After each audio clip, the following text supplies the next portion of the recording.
Rachel, here with Ari, and we're your hosts for the My Writer podcast. This week, we're on episode 254, and we're asking, who is Ari Meghlen 2.0? Because she's a robot. Before we start, if you enjoy the show, consider checking out our coffee page. You can follow the page for free, as we have plenty of goodies for everybody. If you're feeling generous, a one-off donation will get you access to more treats, or you can become a Merry Writer for just $2 a month.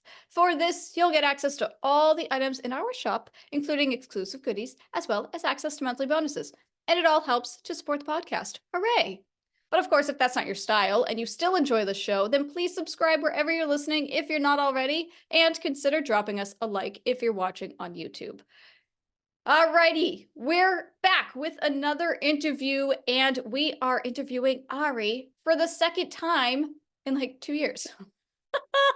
Because it's been a hot minute since we've done one of these, and if you didn't listen to my interview that released a couple of weeks ago, we're interviewing each other for a couple of reasons. One, we've updated the format for our guests, so we wanted to be the guinea pigs and make sure that it actually works out well. So that we can get to know our guests more so rather than just focusing on one specific topic. But the other reason is also that it's been a long time since we've interviewed each other, and Ari and I want to talk, well, we don't want to, but we should talk about our work and our writing and just us as authors in general. Let's get to know Ari a little bit more. How did you begin writing, and what gravitated you toward writing fantasy? Well, I picked up this thing called a pen, and I put it against the thing called paper, and sorry, and I'm just being facetious. I would have to say it started in primary school, and for people who aren't in the UK going, huh? I was probably about 8 years old. And we actually had to do like a little creative writing exercise for one of the classes. It was just very simple. And I remember I wrote about a monster that lived under the bed that ate odd socks and made friends with dust bunnies. I remember not using the word dust bunny because I'd never heard of it, but it was like clouds of dust. And that's what I wrote. And it was literally, a page in your exercise book. That was all you had to write. And of course, you draw a picture, and I had so much fun drawing the picture, and I vaguely remember the monster was yellow, which is quite terrifying. I'm not sure why I went with yellow. It may have just been the only crayon color I had. So that's how it started. I kind of got a love for being creative. I was already quite artistic. I was always creating art anyway. But then when someone said like, oh, we have to write a story, and the only thing I could come up with this monster thing, I really liked it. And apparently I think it did quite well. I think the teacher was quite impressed with it.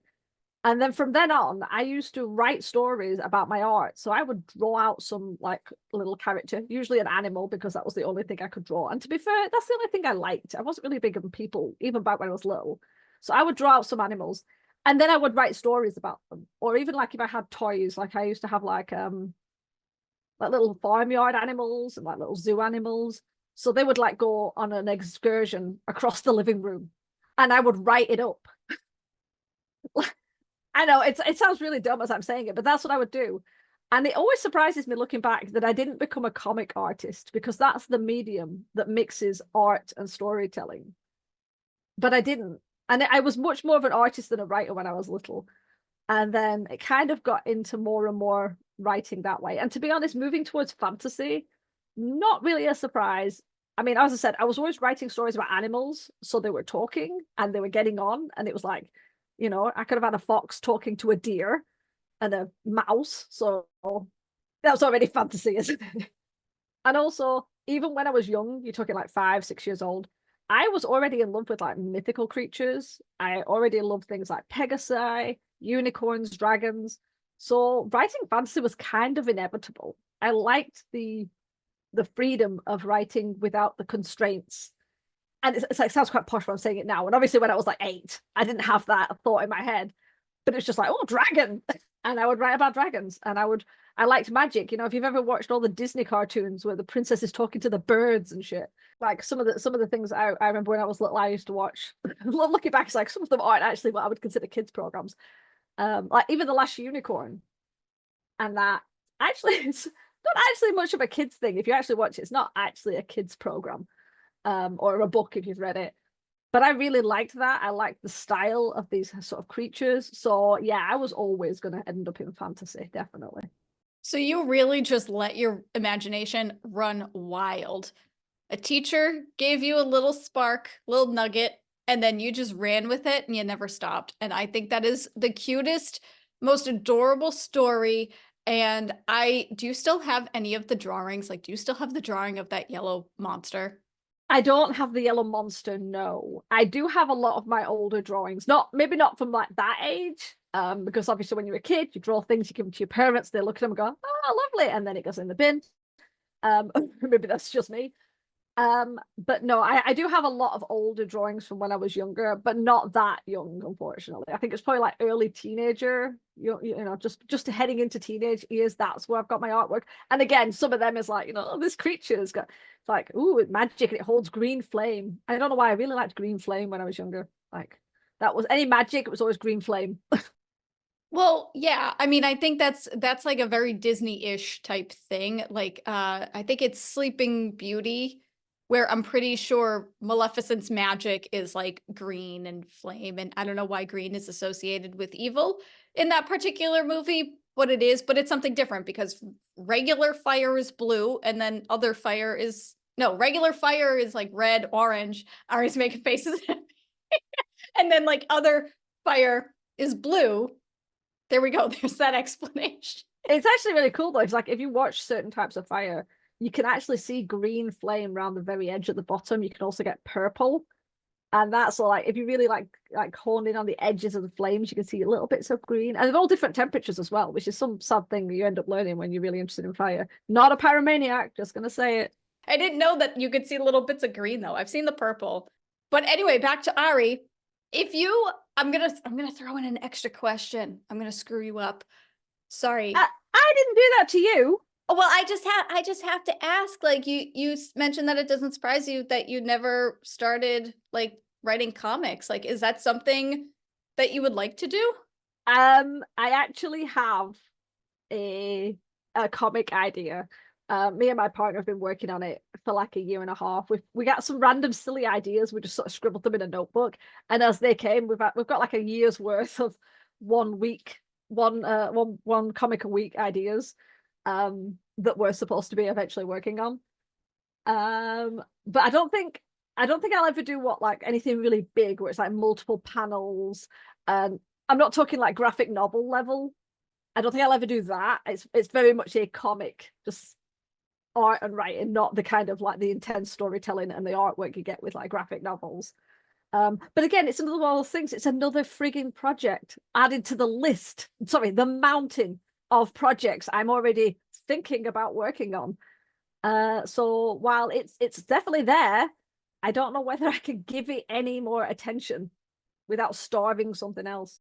No, that's totally fair. But I do think it's sweet that you guys are working on that together, even if like it's just for you guys. I think that's awesome. But we'll get back to your novels. What has your writing process been like, and how much has it changed over the years since you've been writing? Well, I won't go into what it was like when I was like 8, because obviously that was just scribbling with a pen and some paper and just being terrible, and then moving on to a typewriter. I had no process when I was younger. It was literally just, I have thoughts, they're going on the paper. But my actual original process would be I would sit down, I would write on the computer, I would get everything out of my head, and it would almost be start to finish. And I know I've said this a lot, that I'm very bouncy around, but at the very, very beginning, when I was more, in a teenage age, when I was when I was writing more, I did actually start and go towards the end. I might have jumped around a bit in the middle, but I did actually write partially linear. And shockingly, it worked well for a long time. And I actually finished several stories and manuscripts, including like a book and 2 sequels. And I think they weren't strong enough for me, so I did what I usually do. I put them aside and found something shiny to follow. So yeah, so they were very much a no planning at all. Doesn't make them good though. Just because they finished doesn't make them good. And I appreciate you can edit. It's better to have a finished one that you can edit. But I didn't like editing back then. I edited on the go and it was awful and I didn't like it. So yeah, And then when I started to write bigger, meatier stories that often had multiple points of view, lots of subplots, some intrigue, I found that pantsing was terrible for that. Like, seriously, it was so hard to keep track of all the threads that were coming out, especially if it was like a multi-story thing where it was like 1, 2, 3 books, and you had to keep an eye on it all. And I couldn't. So I started outlining and planning my stories around the main plot points. And I still mostly do that. It usually starts with brainstorming basic ideas. Then I tab my story up, which is literally, I have like a million old business cards from companies I used to work in that then changed their logo and said, right, all these business cards are old and can be thrown away. So I would just take them home, like thousands of business cards. They're the perfect size. And I would put like plot points on them, lay them on the floor and sort of like tab out my story. And then as I got new ideas and scenes, I would slot them in until it became like fully fleshed ish. So I do it very similar. I am almost exactly like that now. The only difference is I try and build up on the outline so that I have an idea of what's happening in each chapter. Not easy because I do still write in scenes and I still bounce around and I do shuffle a lot. But I try and have a vague idea of what each chapter's like, whereas before I didn't, and I found it harder to kind of work through the process. I find it fascinating that you used to not plan at all and you actually wrote in order. I didn't know that there was that side of you. That, that's pretty amazing. But I think it's like one of those things, when you first started writing, did you ever like do research on the, well, wait, you had a typewriter, didn't you? Oh my gosh, you were like, Yeah, this isn't you, like this is pre-internet. Pre-internet. And even when we got the internet, I'm talking Windows 3.0, there wasn't that many websites you could do research on. It was pulling out, the Encyclopedia Britannica and researching with books, which by the way is boring sometimes. And if you didn't have it, you couldn't find it at the library, it was just like, well, guess I'm not doing research on that.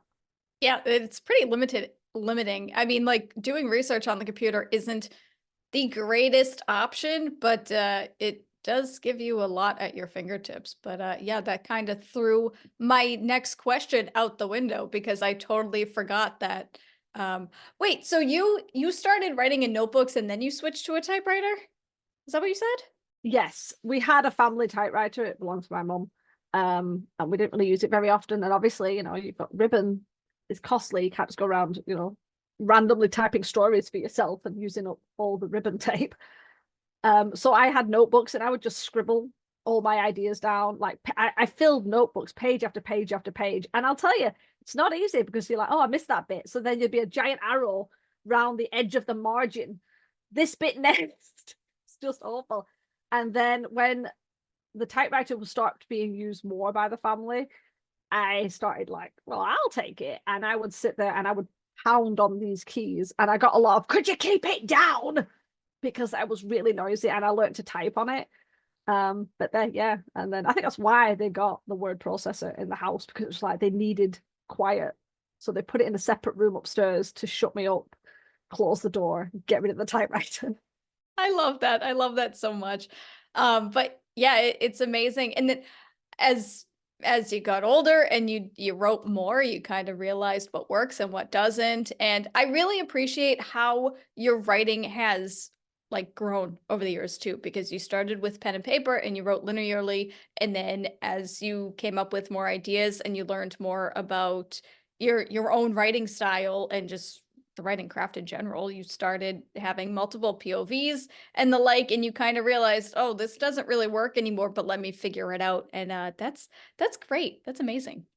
Thank you. I never thought of it like that. It was just kind of, this doesn't work. It doesn't read right. I need to fix it. And it's like when you start learning when you're little, when you're younger, you don't understand structure or or beats or plot points. It's not really thought of. It's just like usually when you're a kid, you think about in terms of movies.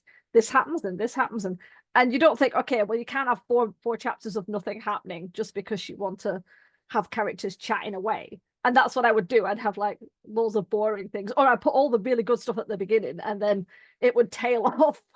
It's like, So yeah, it's when you start realizing, okay, there's actually a structure to stories and books.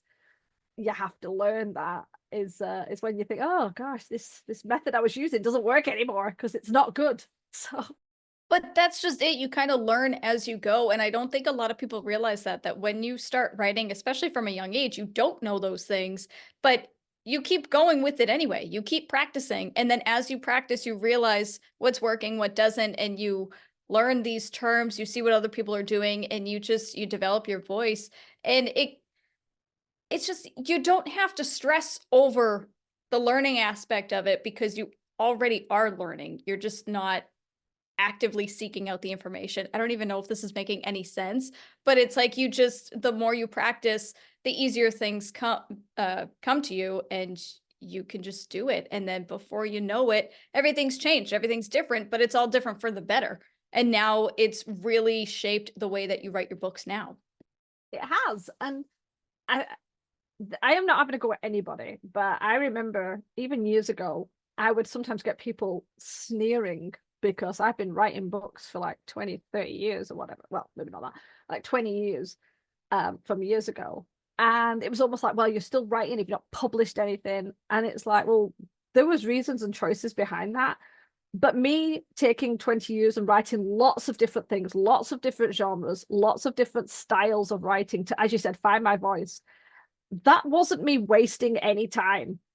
If I'd have written a book in a year and put it out, and that, the very first time I ever started writing was write a book in 1 year and then put it out, it would have been terrible. And I'm not saying anybody who does that is their writing is terrible, but my writing is so much stronger because I've had 20 plus years of practice and I have tried so many different things. I have done short stories and novellas, not very good. I'm very awful with short stories, novellas and like lyrical stories. I have tried my hand at crime and sci-fi, even a terrible romance. We won't talk about it. Used to write horror stories. And because I tried so many things, I found out what I liked. I took pieces that I enjoyed and I worked with it. And I don't find there's an issue that it's taken me so long to write and learn this because I would rather have all that background of learning it and enjoying it during the time than say, well, I've started writing this year. I wrote a book and I put it out because I know it wouldn't have been good compared to having all these years behind me of practice. And again, not saying that anyone who has done that has written something bad. This is talking about me, not anybody else. But it's true though, I'll say a lot of non-writers because they just don't understand the process and they shouldn't understand the process because they're not writers. But a lot of people, they think that if you're a writer and you've been writing for so long and you don't have anything out yet, then they're like, oh shoot, they must not be a good writer because otherwise they'd be published by now. They just see the finished product. They don't realize all the time and work and effort that goes in behind the scenes. And it's true. You don't have to share your work. You don't have to publish it. You don't have to publish it even on your blog, your website, whatever.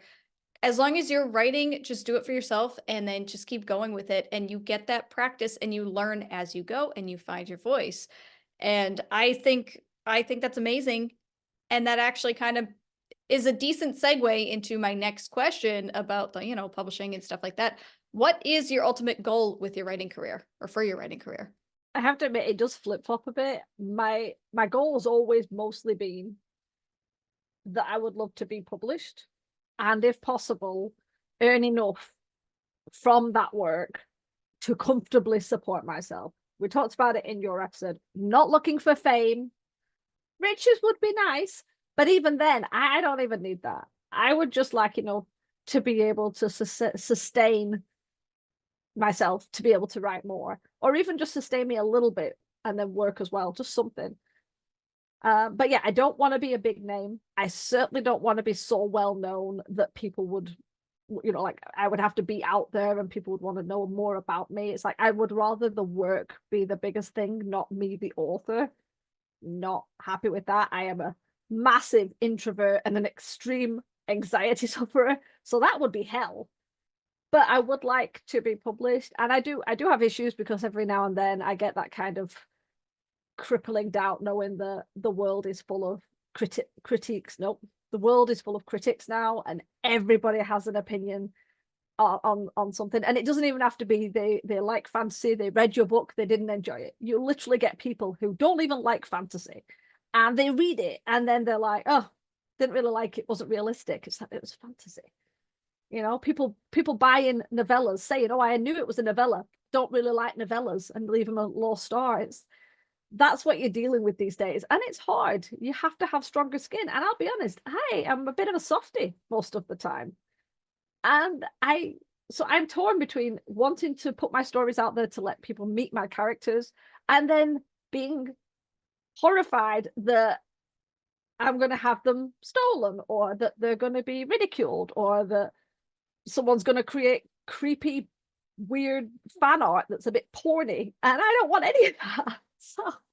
So then it's like, maybe I should just not publish. And I kind of go around, but I think overall the goal is to actually let go of these stories and let them breathe out there, and let somebody, probably just one person, fall in love with the characters as much as I have. I mean, you've been making such great progress on all of your whips lately that I do think that they do deserve a little bit of the spotlight. And I know it's terrifying, but you definitely should, because you say one person, and I assume you're talking about your partner, but like I would also like to be a person. So if you could, release those books, then that would be really nice. Don't make a face. I don't know. It's hard. I have a massive amount of awe for anyone who writes a story to completion, goes through the agony of having it edited where someone will tell them all the things that are wrong with it, and then out into the general population where even more people have the opportunity to tell you what's wrong with it.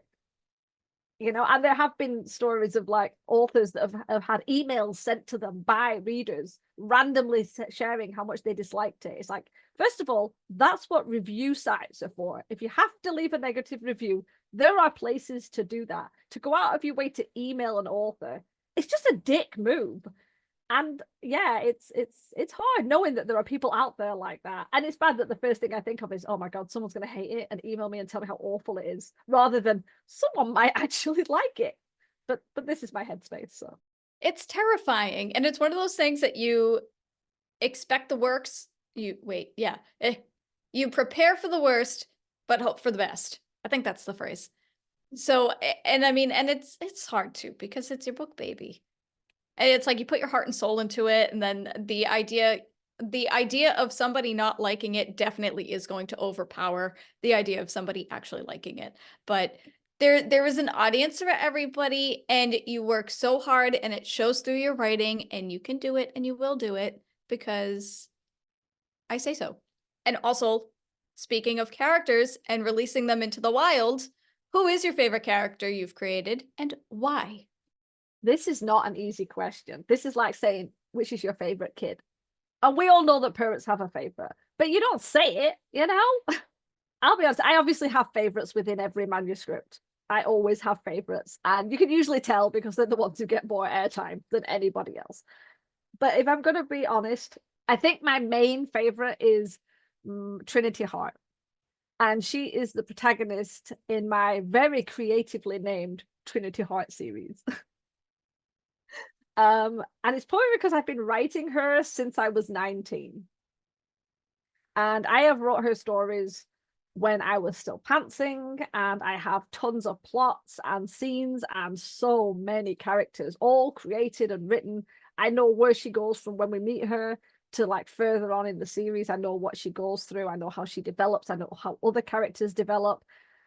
But the problem is, because I wrote very sporadically, it was like I had ideas. I just put her into situations. That was all I did. I just threw her into situations. How is she going to cope with this? And then sometimes I might get 8 or 9 scenes out of that, which would probably come up to several chapters.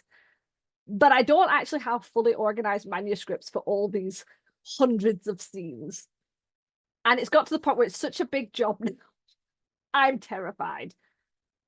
Now, the first book is actually finished. It got rewritten 3 times. As in I changed the entire plot 3 times and brought up new characters.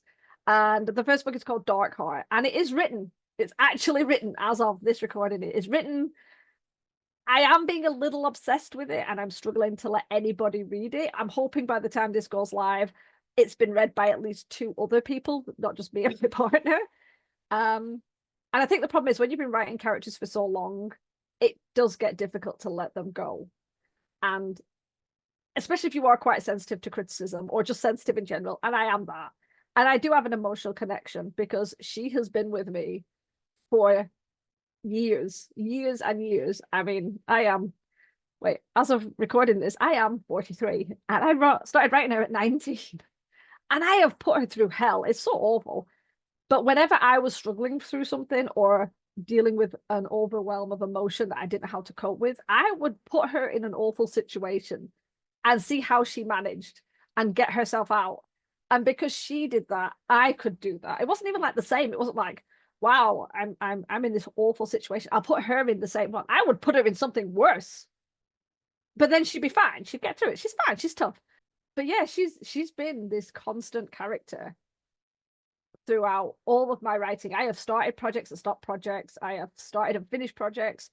But hers, I always go back to her series. I'm always adding new ideas, adding new story thoughts, adding characters or developments for her. And I think maybe it's just because she's been around for so long. But I like her because I don't want to say broken. She's not broken, but she was close to it. She went through some bad stuff. She has an addiction. She struggles with coping with her own situation. Yeah, very much how I was doing. But it's like she's quite a dark character, and it's like trying to let her see the light. And I'm not that mean. I'm not like just like making her life a misery all the time. And but it's so hard because she's been with me so long. The idea of letting her out and letting anybody else read her and maybe criticize her, or me, it's obviously me they're criticizing, that is so tough. And yet she was one of the first full stories that I completed. I did a lot of my sci-fi, but I didn't always finish them well. But her story, her development, her arc, her characters is pretty strong. I just haven't finished them all. Yeah, it's I do want her to go out into the world, but I am also the most I think I'd be hurt the most if anyone went after her than any of my other manuscripts. So that's why she might just be mine. I might just have to keep her to me and nobody else can read her. I don't know. Wow, I didn't really realize how much I felt about that. I was just gonna say, you were saying that it was a difficult question to answer, but you had such a nice answer. Like, she's your comfort character. She is. Even though, you know, she could be really, she's like very, if you're gonna think about it, she's very jagged edged.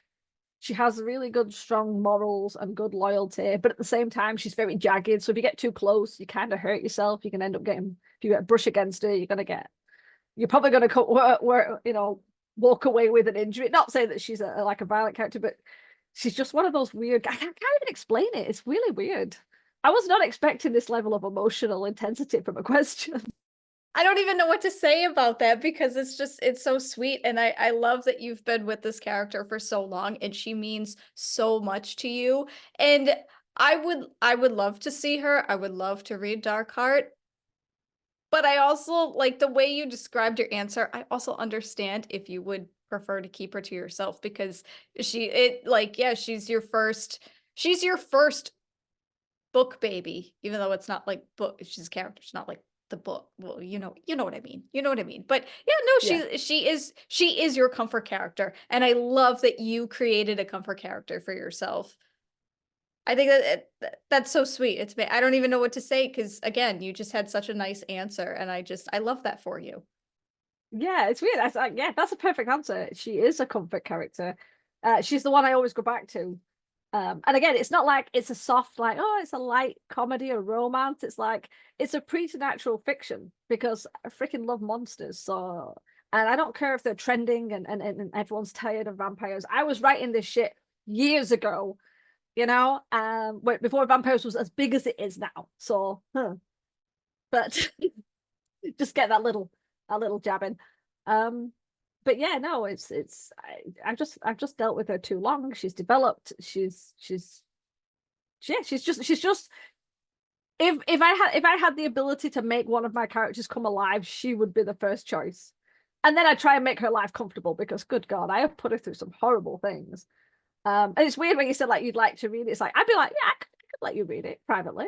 And I thought maybe that's what I could do. Maybe I could release her with some sort of membership, and you have to get vetted to see if you're actually okay to read. It's like she's that private, so I have to read. It's like, oh, I think you're okay. You can read her. It would just be like, I've already put her through hell, so I gotta protect her from everybody else. Yeah. And it's so weird because that character was the one I would have thought would have been the one I released the first time. Of all the books, that is the one, because I have so much invested in her. I have so much invested in that world. And yet now it's like, I'm not even sure she's ever going to come out. That's like mine. I'll get it published. I'll get the series written, I'll get it published, print them, and then pull it, and it's just me and my set.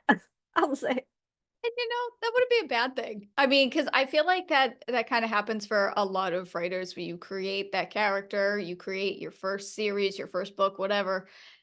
And it's like, you're like, yeah, this is going to be my big thing. It's going to be my big break. It's going to be a bestseller. You get so into it. And then it takes you years and you're working with it and you're grueling over it. And it's happy one day and then it's not the next. And you just don't know what to do with it. And then eventually you just get so attached that you're like, I can't let anybody else read this. This is mine. Just mine. Yes. Seriously, that's it. All right. So we got a little insight on Trinity Heart, but now I want you to pick a work in progress, or you could talk about all your current whips, up to you. Which part of the whip has been the easiest to write and which has been the hardest? Okay, I am going to pick a whip, even though some of this is probably connected to all of them. So I will pick The Blessed, which is my traditional fantasy working title. Still haven't come up with a title. It's getting ridiculous now. I need someone to tell me what the title should be. And I've been working on it, and it's been through beta readers. I actually let go enough that beta readers read it, which is just shocking. But if I'm going to say the easiest thing to write, it's going to be world building. I have always found it easy to do world building, and it's quite a big world. There's lots of kingdoms and everything, and there's some realms and lots of like, lots of detail. I love my detail. And so far, all the beta reading information that's come back about world building has been massively positive. They've all really, really loved the world building, so I'm kind of happy with that. But yeah, I just love world building, and I try and put it in all of my books, even the Trinity Heart one, which is preternatural urban and fantasy. It's set in the real world, but it's still a little bit obviously created, because obviously you've got monsters, and I've not set it in a specifically realistic place, in the sense I've not picked a country or a state. I've kind of like, oh, if you want to look at it, maybe it looks like America, or it may look like Europe, but it's not like, oh yeah, this is Texas or this is Belgium, because I like adding the world building of that without having too much realism, if I can help it. Oh. Hardest. Oh God, I hate these questions. I think the hardest is keeping track of all the subplots. And specifically with The Blessed, it's making sure the villain was in it enough. And the reason being is, the first book, the villain is very indirect. They're not like standing over everybody, being a dick. It's like people don't even know people don't even know who they are. They're not even aware that there is a villain. They're just aware that things are happening and they don't know why. So the villain is very subtle. They're in the shadows. They're being very quiet. They're like, fingers in the pies, but nobody's aware that there's even pies. And it's hard. It's been really hard. I got through like most of the manuscript, and then I went back and I was like, oh my God, where the hell is the villain? I introduced them at the beginning. I put one scene in, and then I forgot all about them because I'm building them up for the next books. So yeah, and it was really hard to kind of crowbar them in the right place. So yeah, not great. Those damn subplots, I gotta say. I mean, it's so difficult to weave the main plot and then the subplots together. And then, yeah, when you have a huge cast of characters, I don't even know how big your cast of characters are, but like, once you have a big cast of characters and you have like multiple POVs and stuff, yeah, you're gonna forget about a couple of people here and there, and at least you noticed it beforehand, right? Yeah, yeah, I Yeah. did. I think it's the problem is what I should do is I should plot all three books before I write, and then I should make sure. But instead, I throw in plots in book one, and then I go, oh, I need to remember that in book two, and then I forget, and the plot is just like floating in the wind. And the problem with a villain plot is it is important as you get further through the trilogy. And while it might be subtle in the first book because it's more world building, more character development, and hints of what the villain is doing, it's still important enough that people remember there is a villain. I'm still not sure how well I did with that. I need to talk to my betas about that. And well, I will have done that by the time I have this episode going out live. But yeah, so it's this is why you need to outline people if you're struggling. And this is why you need lots of notepads and colored pens to track these things. And I forgot to do that with the villain. They kind of slipped my mind, which is a which is a bad thing. This is why we have first drafts. No biggie. It'll all get ironed out. Take some time, but it'll get ironed out. Now we're gonna wrap it up. Can we've heard about 2 different manuscripts that Ari's writing, and I know you're working on at least 3. So can you share the manuscripts, or again, if you want to just pick one to talk about, you could do that. Okay, I will probably be still working on A Coming Storm, which is a traditional fantasy one. Very elemental, and it's book one of a duology. It was going to be a standalone, but God, no, that just does not happen with me. So that's a duology. I'm hoping by the time this comes out that book one will have been fully drafted. So won't that be good? I also have an actual Touchwood standalone called I call it Sea Song. I think I actually named it A Song of the Sea. That might have changed its name. So far, that is a standalone. As in, I even know the ending, and it's a cut off. Like there's nothing else I want to go with it. But we'll see. And that is a very piratey one. I do love my pirates. I've never written pirate stuff. I want to write pirate stuff, so that was that. I do have another one. I don't have a title. It's just called E&L. That's it. And that's also hopefully going to be a standalone. I get really nervous working on standalones because that's when they morph into trilogies. So I have to like be very careful when I treat them so that they don't do that. But other than that, the only other ones I'm going to be doing is working on book 2 of The Blessed, because apparently one of my beta readers has got a little bit shirty at me because I haven't started writing it yet as we record this. And she's not very patient, and she wants me to start writing it and get it done. So that's a good some good feedback, but also it's not even close to being outlined. And I'm sure Trinity Hearts series is going to be flopping around in the background, demanding attention. I'd like to say that those are what I'm going to be working on when this goes out. The truth is, there's probably 2 or 3 more shinies that have popped onto the cart and are being dealt with, and that's just the way it is. I do not work with one project at a time. I probably should, but my brain does not like one project at a time. Hey, you're keeping yourself busy. There's nothing wrong with that. So it's a good type of busy, I think. I hope. Maybe. Well, I think if you can get them, if they're all running concurrently, no, consecutively. I think it's consecutive. Wait, is it concurrently? If they're all, is it consecutive? No, I think it's when they're all running together. If they're all running at the same time, eventually, when they are finished, I'll have like 3 or 4 all completed. That's the plan. Which is great. Yep. I'll be ready, and I'll be able to like release them and spread them out. Yes, exactly. See, it'll be great when they're all done.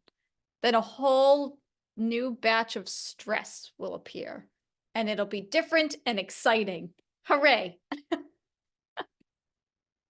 Ari's making a face again. Oh, I'm so sorry. Alrighty, I think we have learned a lot about Ari and her work today, so we are going to end it here. But before we leave, if you want to learn more about us, the podcast, and opportunities to be a guest on the show, don't forget to check out our website at themerrywriterpodcast.podbean.com. But in the meantime, we will turn it over to you guys. Do you have any questions you want to ask Ari? If you do, please put them in the comments so she can answer them. And of course, all of her links will be in the description and things like that. So go check out her website and her Instagram and all of that fun stuff. And remember, we release a new episode every Wednesday. Next week, we're discussing author insurance. So to ensure you don't miss it, because I'm sure you've never heard of it before, hit the subscribe button on your way out. As always, thanks for listening to the Berry Writer Podcast. We'll see you guys next week. This podcast is brought to you by Writing Distractions. We're stalling on our whips. The music titled Inspired is by Kevin MacLeod, licensed under Creative Commons 4.0.